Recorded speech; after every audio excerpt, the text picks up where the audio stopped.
Hi, I'm Derrick Jensen. This is Resistance Radio on the Progressive Radio Network. My guest today is Rom Whitaker. He was born in New York City and came to India when he was 7. He's a herpetologist with hundreds of publications and co-founder of the Madras State Park, Andaman and Nicobar Environment Trust, and the Madras Crocodile Bank Trust. In 1984, Whitaker won a Rolex Award for enterprise for starting a snake venom cooperative for Irula tribals, and again in 2008 for his efforts to create a network of rainforest research stations throughout India.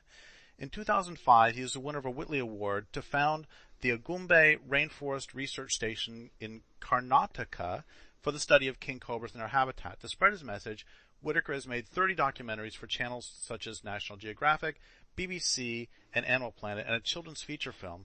For his work in wildlife conservation, he received the Government of India's Padma Shri Award in 2018. So first off, thank you for your work in the world, and second, thank you for being on the program. Thank you, Derek, for giving me this opportunity to spout a little bit. I would like to start out by telling you about my obsession with king cobras, which started when I was pretty young. During my school years in South India, I had the luck of going to school at a place basically surrounded by forest. And I was already into snakes, in fact, from the time I was really young. And I always wanted to find and see a king cobra.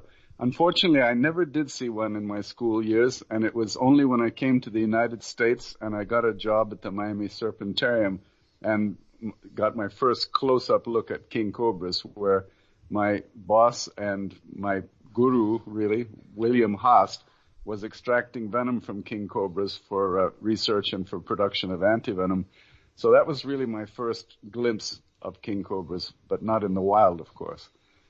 So when I came back to India after that, I set up something called the Madras Snake Park, and it was India's first reptile park. And in the first year we started, we had 1 million visitors, which was quite amazing to me. I mean, I realized people were scared of snakes, but they were obviously very interested in them also.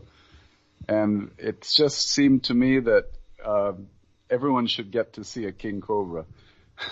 So I still continued my searches for king cobras in India's Western Ghats and the South Indian forests on the western coast. And I lucked out by being told that a place called Agumbe is where I should go. Well, I went to Agumbe, and within the first 24 hours, I found my first 2 king cobras. And that in itself is a story because, I was experienced with handling snakes, but not sort of the 12 and 14 foot long ones that king cobras are. So I'll just briefly tell you how I encountered my first one. I saw this black tail disappearing into the bushes, and I really thought it was a rat snake because this non-venomous snake in that area is black. So I dove on it in typical snake hunter fashion, grabbed the tail, and then looked up, and this thing was towering over me with its hood spread. I had caught a king cobra by the tail. Well, my instant reaction, of course, was let it go. I mean, survival came first. And then I said, wait a minute, I've just let go my first king cobra. Luckily, it went into some bushes, and I grabbed a stick nearby and pulled it out, grabbed it by the tail, and over the next 10 or 15 minutes, sort of tired it out, and I got a bit tired too, trying to make sure that it wouldn't bite me, but at the same time trying to get my sleeping bag, which is literally the only bag big enough that I had with me, out of my knapsack hanging on my back. I know this sounds complicated, and it's kind of hard to describe how I did it, but I managed to get the sleeping bag out, still holding the snake by the tail, and stretched the sleeping bag out, made it open at one side so that the king cobra would see that it's a safe retreat. I mean, a nice dark cave is what I thought. And, well, luckily enough, it worked, and the snake went inside, so I had bagged my first king cobra. Well, this was just the beginning of it, because I brought it to the snake park, and I had found another one, so now I had a pair of king cobras, and thousands, tens of thousands of people were coming to see them, and of course it was very exciting for them to see them up close. But it wasn't till some years later, many years later, in fact, that I got more seriously involved in studying king cobras. The place, this town, this little village of Agumbe is actually quite incredible. It's the whole area gets the highest rainfall in South India we get as much as 30 feet of rain during the monsoon, which lasts from June to September. And this wetness has created this fantastic rainforest there with a myriad of all sorts of creatures typical of rainforests. But for me, the most spectacular thing, of course, is that king cobras could actually be called common there. Well, plus the fact that people worship snakes in India, in many parts of the country, cobras are revered and not killed because of this reverence. And the king cobra has a special place amongst people of the Agumbe area. And this, to try to conserve snakes, to get people to stop killing snakes is pretty difficult. But here was a tremendous advantage. They already had a religious reverence for the snake. So it was the ideal place for me to start doing research. And that's when I had the idea of setting up this research station, and actually bought a little piece of land surrounded by rainforest and set up a little research station there. And then with the help from the grant from the Whitley Fund for Nature, I was actually able to make it into a real substantial research station. And of course, my first order of business was to start studying king cobras. So I enlisted the help of a rattlesnake expert from Arizona by the name of Matt Good at the University of Arizona.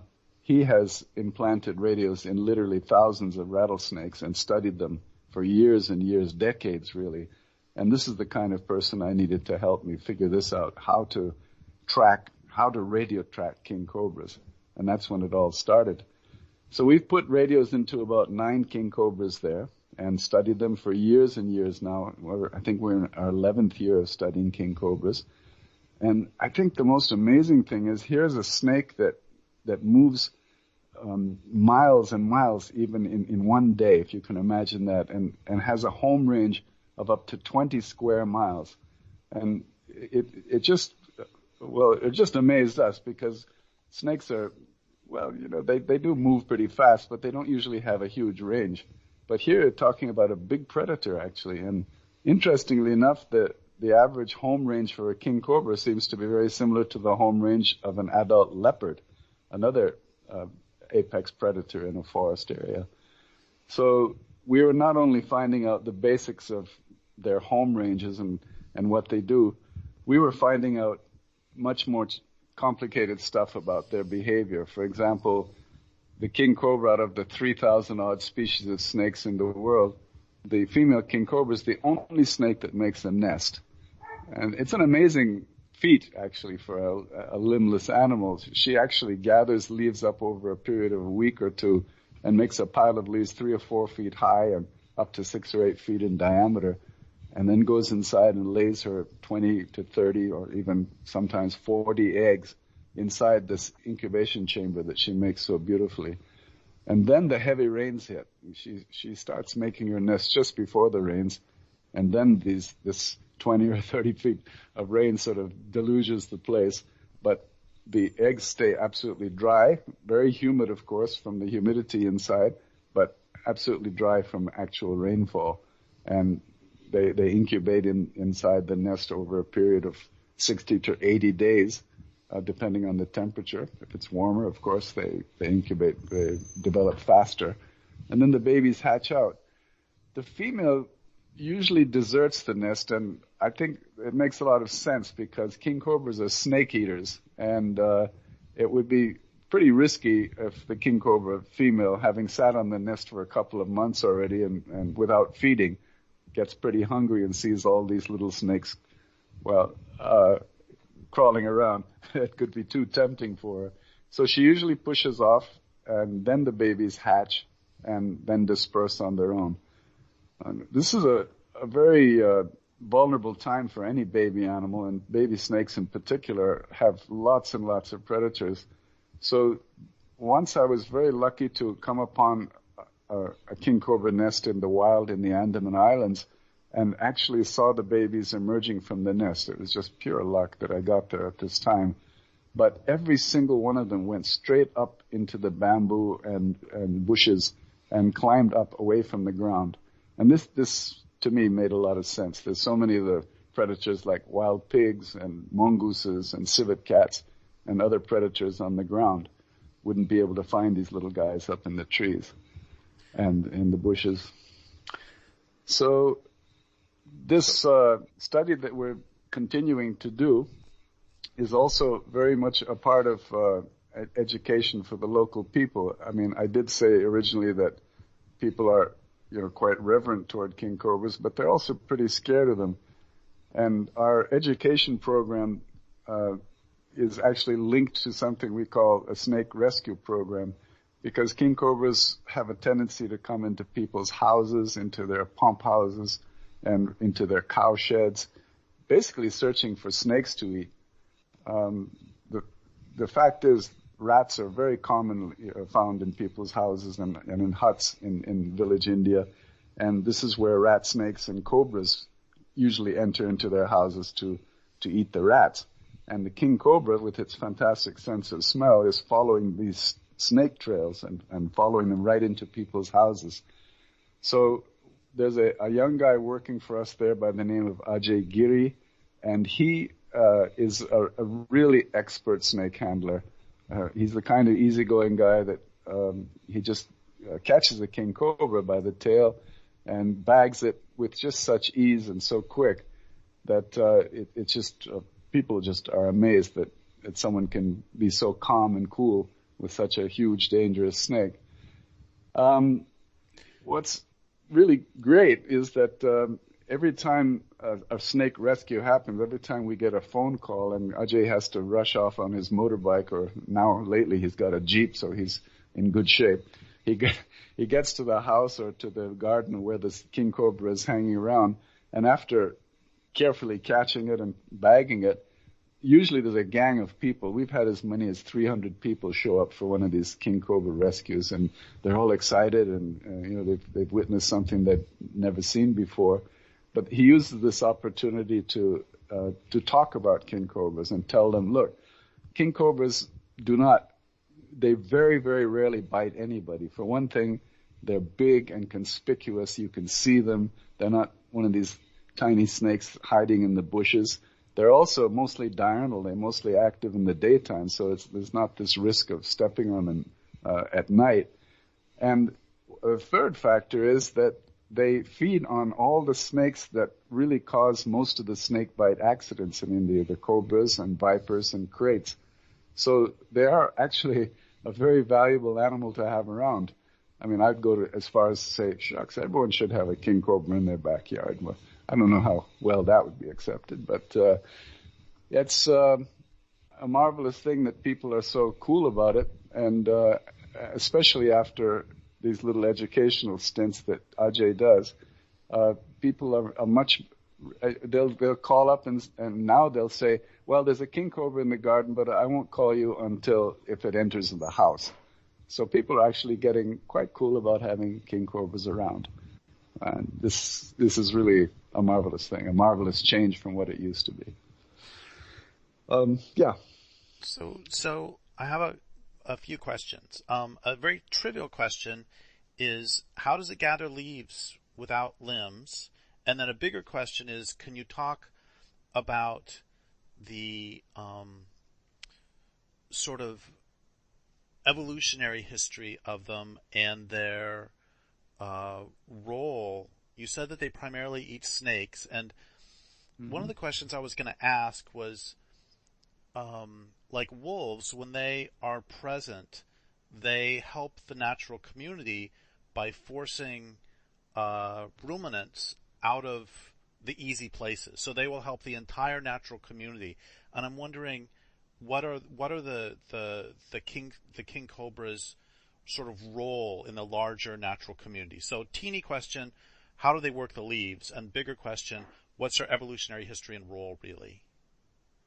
Okay. The first question is very easy to answer. Okay.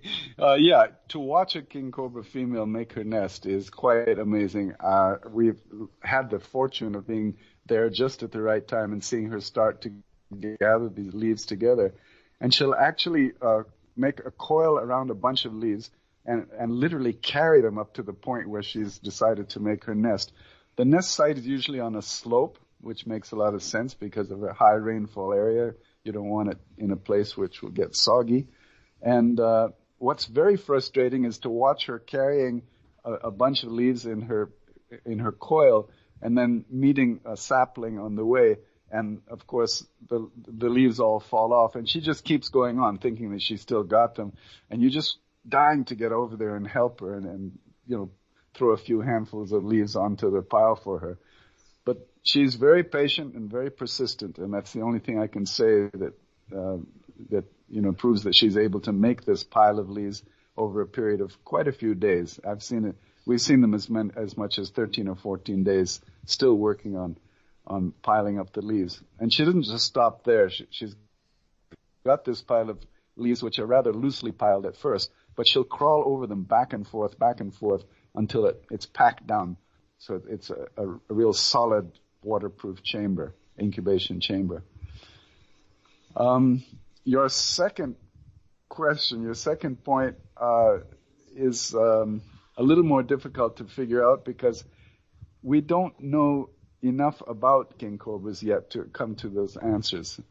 As far as their sort of evolutionary history and their feeding habits and so on go, the species is called, the Latin name for king cobra is Ophiophagus. Ophiophagus means snake eater. And what's quite amazing is that they virtually only eat snakes, with one exception. They'll also eat monitor lizards. Now, in the evolutionary sense, that almost proves to me that monitor lizards are, perhaps the forerunners of snakes, really, because snakes did evolve from lizards. They lost lizards which lost their legs. And things like monitor lizards have forked tongues. They have a Jacobson's organ in the roof of the mouth, the way snakes do, to interpret whatever they pick up on their tongues. And the king cobra, by eating monitor lizards, is kind of telling us that, evolutionarily speaking, monitors are snakes with legs. I mean, I'm putting it very simply here, but I'm not sure which direction exactly to go with your question. Would you elucidate a little bit on what kind of answer you might want out of what you said earlier? Well, two things. One is, honestly, you can go any direction you want with it, whatever is most interesting to you. But if I were to suggest a direction, it's so maybe this is one way to ask, is when like I said, when wolves are removed from a natural community, a lot of times that can actually hurt the streams because the ruminants are no longer chased away from the riparian zones. So, or if prairie dogs disappear, everybody eats prairie dogs, and so you'll have this cascading effect of them not being there. And prairie dogs are a central food system for the prairies. Or salmon. When salmon disappear in a region, or when salmon are taken out of a region, forests will lose a lot of nutrients. So so one of the questions would be, if cobras, so one way we could look at what do they do is, if there were cobras in a place and then the king cobras are eradicated, what does that do? What are the cascading effects? Does that make sense? Yeah, it does make sense. And actually, it's sort of a perplexing thing because I'm also working with king cobras in an oil palm plantation in Kalimantan. And the reason that this project started there is because the people there at this particular oil palm plantation don't want to use rodenticides, and they want a very natural ecosystem to do. For example, they're very oil palm is very affected by rodents, and most oil palm plantations do use rodenticides, but they'd much prefer using the natural predators. So we started doing this study on king cobras and finding out that one of the main prey is are the Sumatran cobras, the spitting cobras that are found there, which are rodent eaters. So my first impression was, hey, if we're sort of encouraging king cobras, and king cobras are becoming very common, they're finishing off the rodent predators. Now, is that not bad? But when we discussed this a little further, and again, Matt Good from the University of Arizona was with me there, we discussed this a little further and said, now wait a minute, this is an overall, we must take an overview. A predator in an ecosystem is a very essential part of the ecosystem, and it's not as though he's going to finish off the cobras. In fact, he may be finishing off the cobras which should be finished off, the weaker, slower ones, and thus raising the genetic quality of the remaining snakes that are there. In the case of Agumbe, going back to where our main study is, they are, as I mentioned, feeding on a lot of the other species of snakes that are found there, and in particular, some of them specialize in feeding on the common cobras, which, as I mentioned, do cause significant number of snake bites, including snake bite deaths in India. And they feed on, as well as they feed on rat snakes, which is another large snake found in rice fields. And again, they're found in the rice fields because of their rodent-eating behavior. So it is one thing about the fact that we keep arguing and telling the people that king cobras are great because they control the numbers of some of these very dangerous venomous snakes. That's great from the people's standpoint, but our study should include, and does, at least we are aware of the fact that they're eating the rodent-eating snakes as well. So wouldn't this have a tendency to increase the number of rodents, destroying more grain, for example? So it's pretty complicated, and I think we're probably just at the beginning of our study, really, even though we've been at it for over a decade. So another question about the king cobras. You said that they have a large range, and do they have territories where will they be the primary snake in that the primary king cobra in that snake, or do their territories overlap greatly? And how do the babies find a new territory? Do they have to basically go out and just hope that even their parents don't eat them? Yes, that's really interesting, because they do have particular territories, but they do overlap a lot. And during the breeding season, it's especially obvious, because from about February onwards, when a male king cobra meets another male king cobra, chances are it'll end up in a male combat. And a male combat in snakes is very well documented in many species around the world, including rattlesnakes in America. And it's a really marvelous thing to watch, because the snakes twine around each other, they raise up, and basically they seem to be doing a wrestling match trying to push the other one down. There's very rarely any biting or any very serious injury involved in this type of thing, and people call it ritual combat, they call it combat dance, and it is literally like a dance.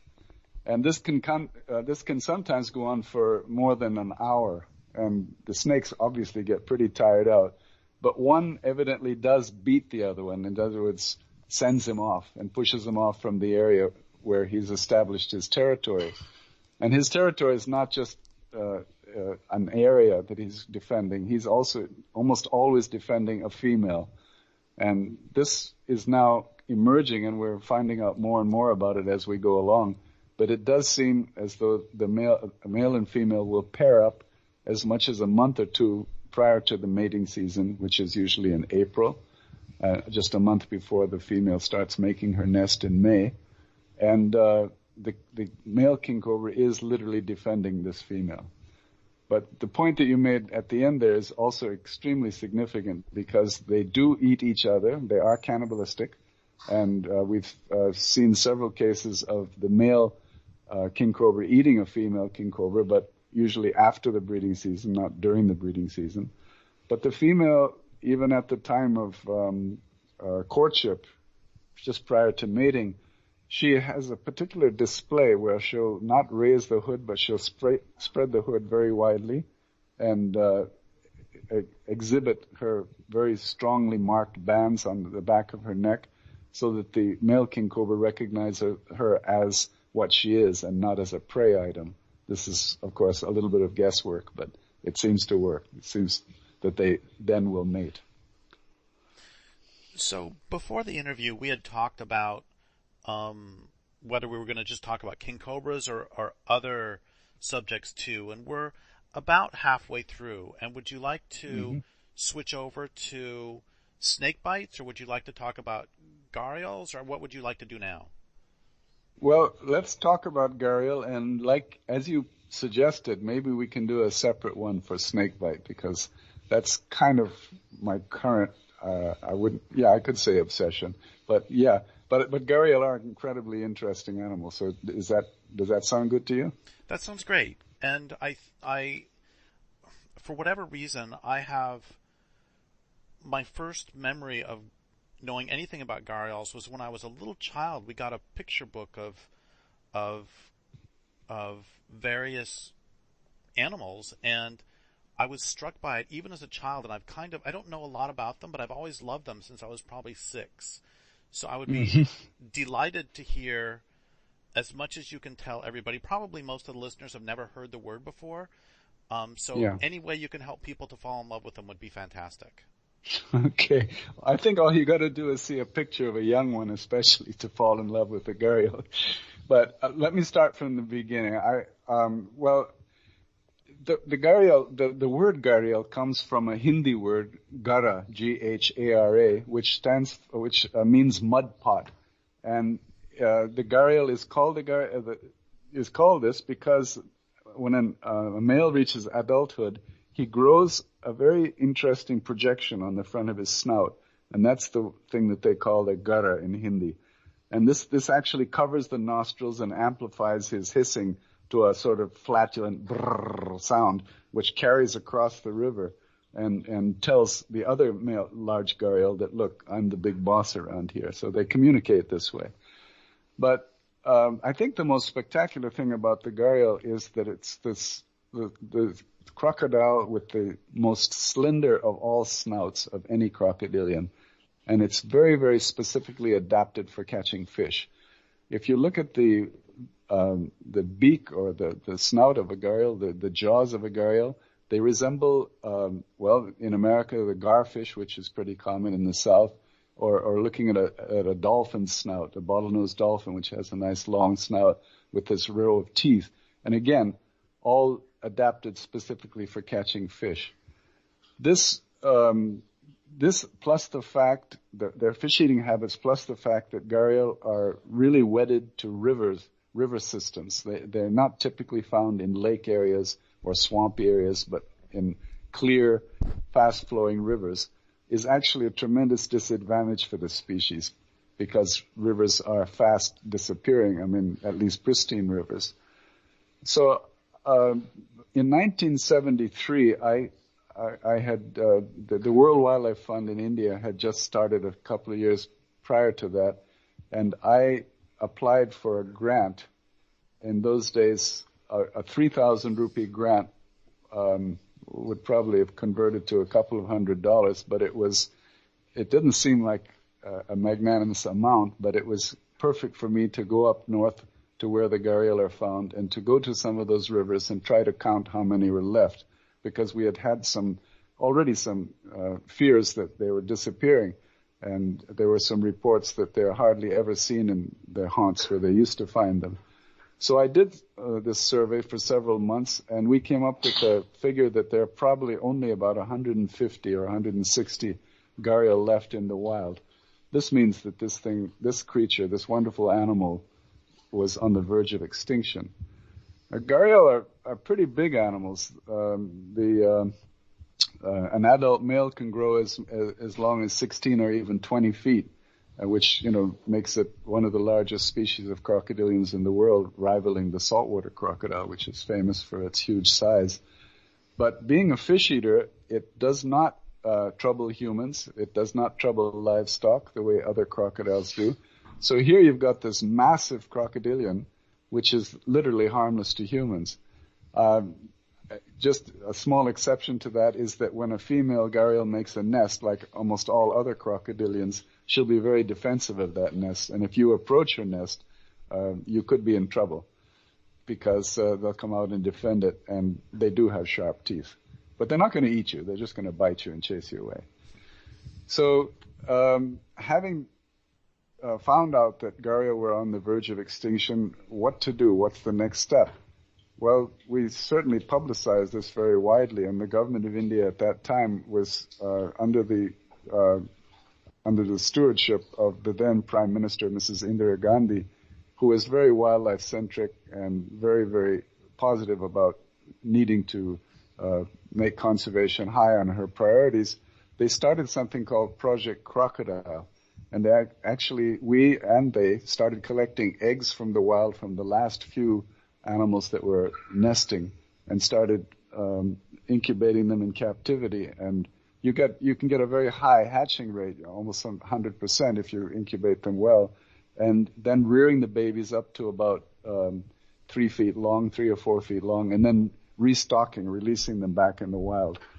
Now, it wasn't just that simple, because the wild places where they're being released also had to be protected. I mean, the habitat protection was incredibly important.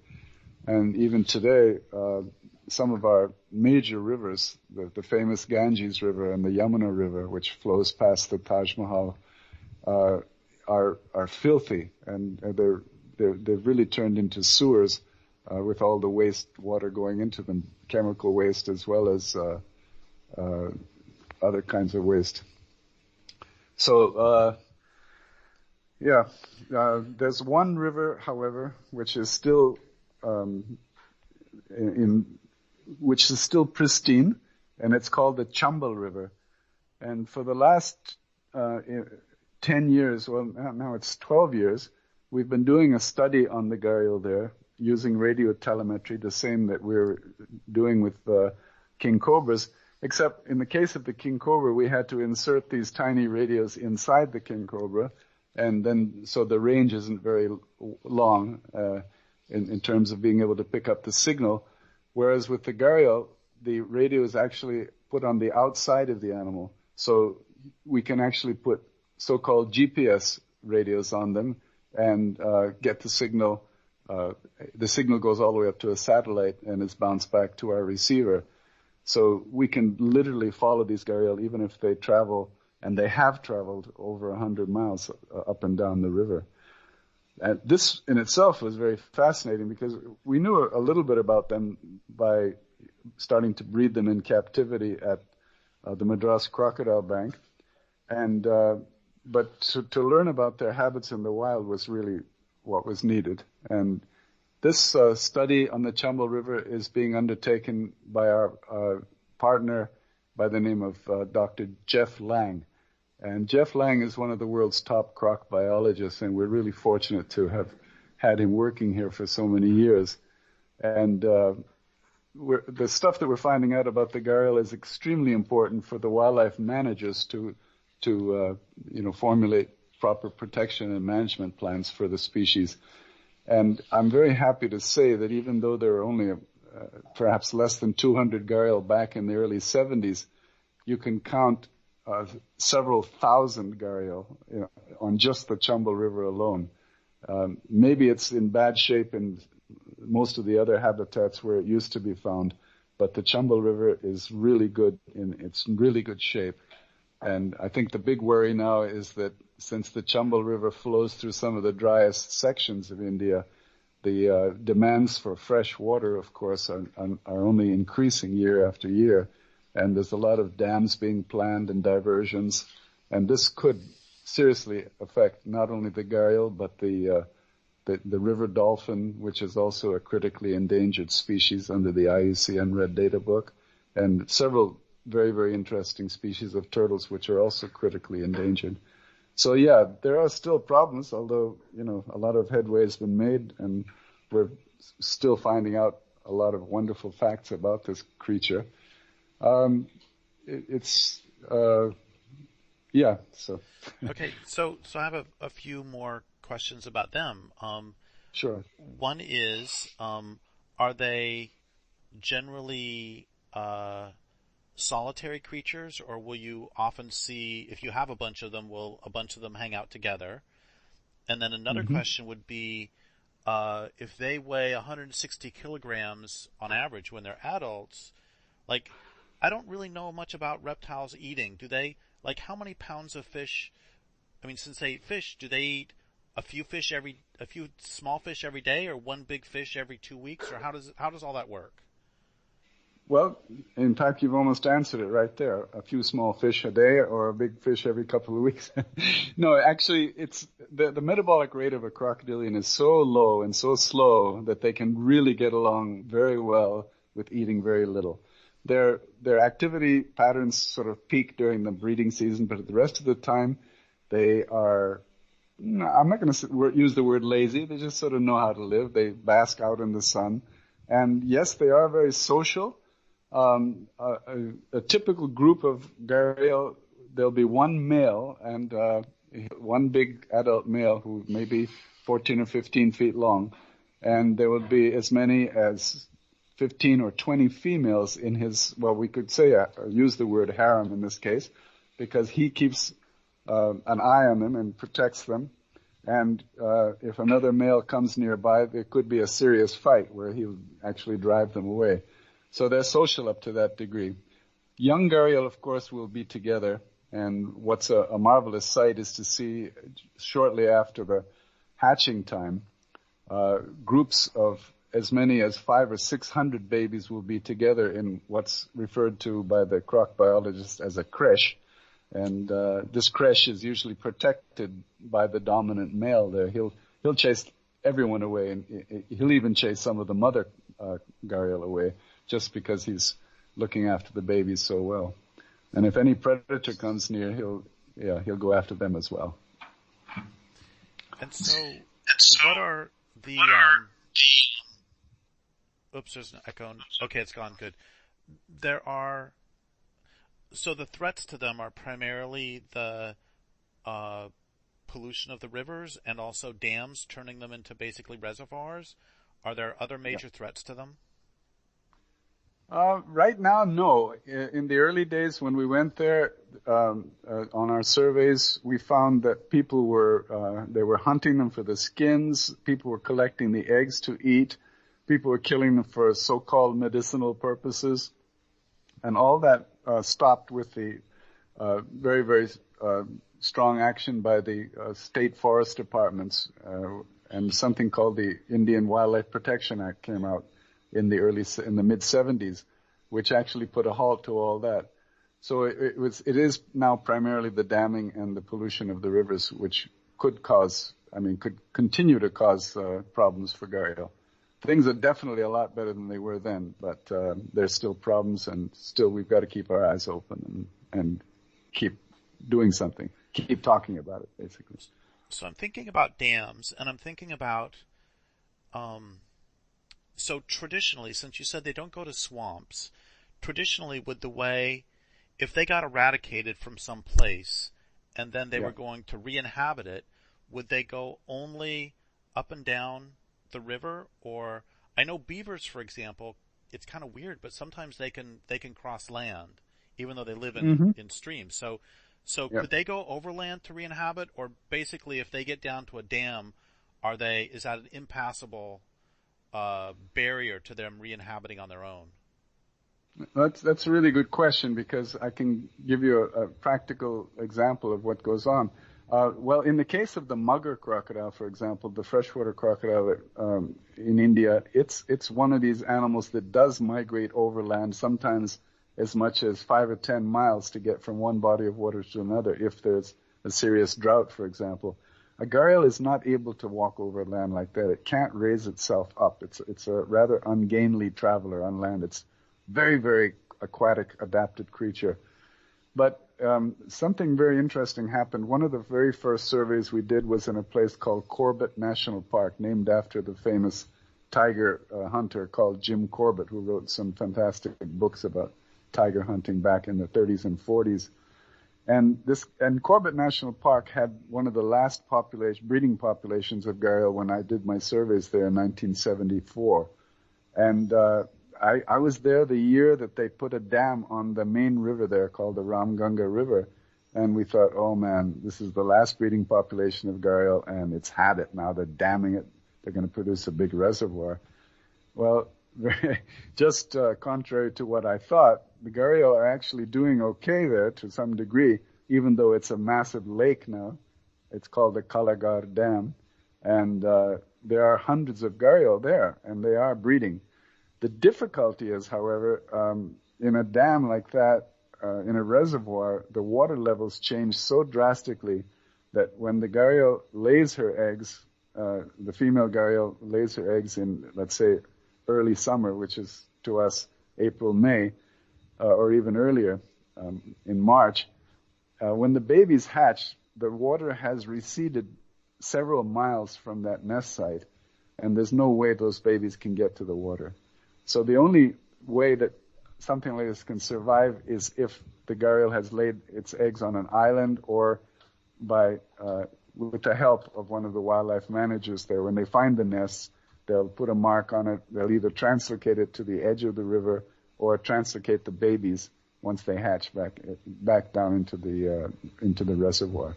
So it's not as bad as we thought. It's not as though, okay, they've dammed the river, this is it, gharial's going to go extinct. They can still survive, but probably with a little help. And you mentioned before captive breeding. Is that a big deal with them?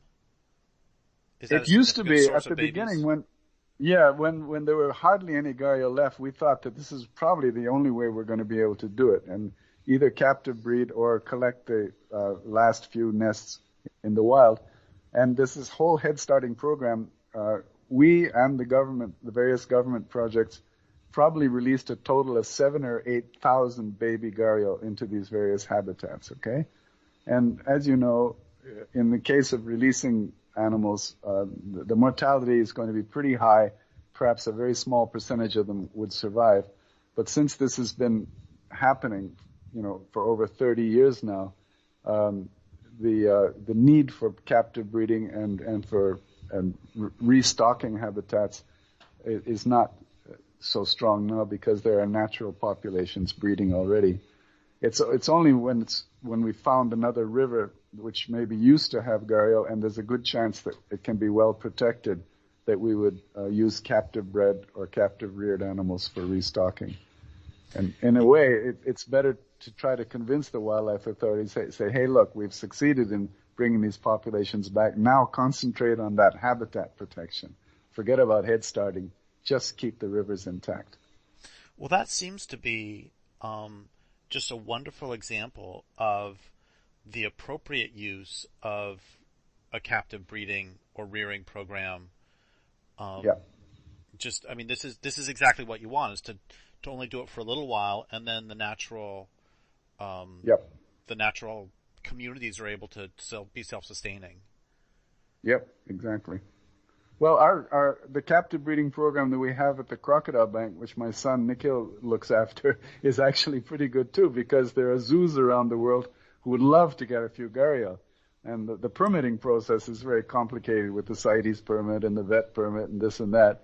But we've been able to do some wonderful zoo exchanges. We just got some Komodo dragons from the New York Bronx Zoo, for example, in exchange for some gharial. So it works both ways. So we have about 5 minutes left, and I guess a couple questions. What can people do is there anything people can do who care either about king cobras or gharial to actually improve their lives, improve the lives of those creatures and their larger communities? Well, I would always say if there's a possibility of support, for example, the Madras Crocodile Bank, you can easily anyone can go online and find the details about its website and so on. And we've got this project both for the gharial conservation as well as for king cobra conservation. And we always tie in research with conservation, because unless we know enough about them, we're not going to be able to do the right conservation. So support in any way, either in cash or in publicity, is wonderful and always welcome. And I guess that should have been an ending question, but I'm going to go back to the gharial for a second. And you said before that the population got extremely low. And what is the wild population now, total, probably? I would guess the total population is close to 3,000 gharial. And that includes a lot of young ones, of course. The adult population is only in the hundreds, which is still it's still considered a critically endangered species.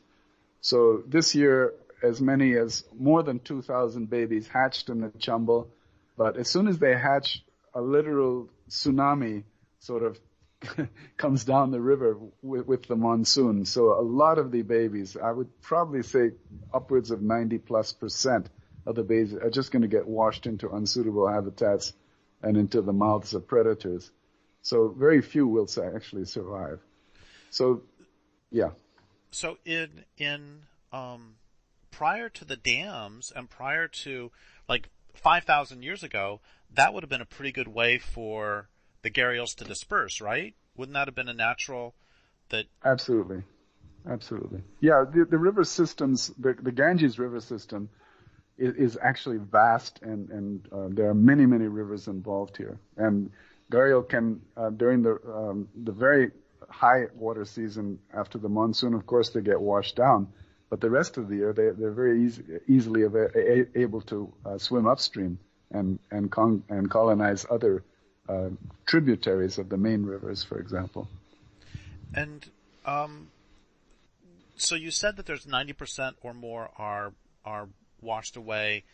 Can you really quickly give the lifespan of a gharial from, like, how big are they when they're hatched, and at what point are they going to be a fairly good chance of living out their lives? Like, do most of them die before they get to be a foot or 2 feet or whatever? Or just what's their and when do they get to be sexually mature?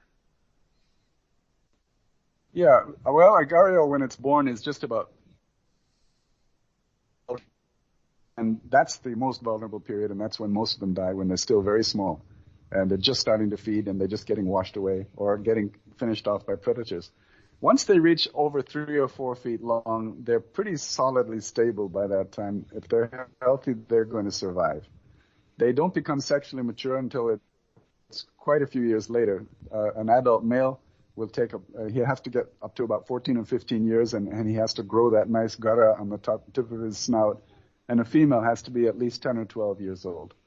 And then they'll live as long as a human being, 80 years or more. So that's sort of a typical crocodilian age span. And do they remain reproductive, fertile until they die, or are they like humans that they go through some sort of? That's really a good question, and it's not too much known about it. My son Nicobar, who I mentioned before, is looking after a breeding group of gharial at the Croc Bank, and some of them are the females laying eggs when they're over 40 years old, and they're absolutely viable eggs. They're bigger nests now that they're bigger females, but they seem to go on laying, well into their advanced age. Okay, so last question. Is there anything you've wanted to say about cobras or gharials that I haven't given you the opportunity? There's so many things I could go on and on about both the gharial and the cobra. But I think I've covered most of the main points, and I welcome anybody who's listening to write to me, which is real easy, kingcobra@gmail.com, and I'd be happy to answer any further questions.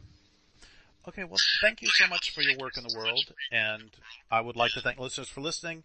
My guest today has been Rom Whitaker. This is Derrick Jensen for Resistance Radio on the Progressive Radio Network.